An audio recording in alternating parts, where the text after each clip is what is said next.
welcome to our online classroom. Each week I'll start our lessons with a short animated feature that will give us a theme for the week's work. So without further ado, let's start with our first McEachern Monday, where I tell you a story and you try to figure out what the theme is. Good luck, kids!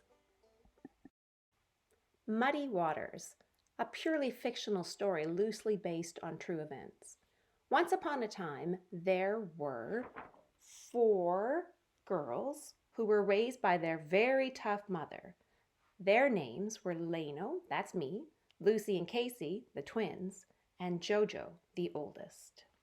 We were sisters and we lived in the boonies. Sometimes our adventures included the Nesbit boys, who were very, very good with tools and machines. The Nesbit boys had 2 big sisters, Matilda and Mavis. Like my older sister, they didn't join us very often, but they make a brief appearance in the story Muddy Waters. One sunny day, our parents decided to take us for a fun day down at Tom's Flat, a beach on the Beaten River that only a few families knew about. This day was a special day because it was the first time the twins were allowed to float downriver on inner tubes with us big kids. Back in the 80s, that's what we did for fun after a long, hot day of farming. So the Nesbit family, then the 5 of us, piled into trucks and went down to the river. The plan was for us to put in upstream of the old community pasture cattle crossing on the corner and float lazily downstream until we reached Tom's Flat. There our parents would be waiting for us with towels, hot dogs, and a nice campfire. It was a beautiful, languid day. Cotton candy clouds floated in a clear blue sky. The waters of the Beaten River meandered through mountains, forests, and muskeg before they reached Tom's Flat. You can't often see through the murky depths, but we loved these lazy floats on warm, tea-colored water. As usual, the biggest kids floated on their own inner tubes at the front of the pack, and the littlest ones, the twins, trailed behind on one tube between the 2 of them. Our hands dabbled in the water, our toes splashed over the edges of our tubes. As planned, once we rounded the corner, we started kicking for the campfire, hot dogs, and our parents on shore. The river's current picks up once you round the corner, and us big kids knew to swim hard and fast. As we warmed ourselves by the fire, I noticed the twins floating down, down, down the river.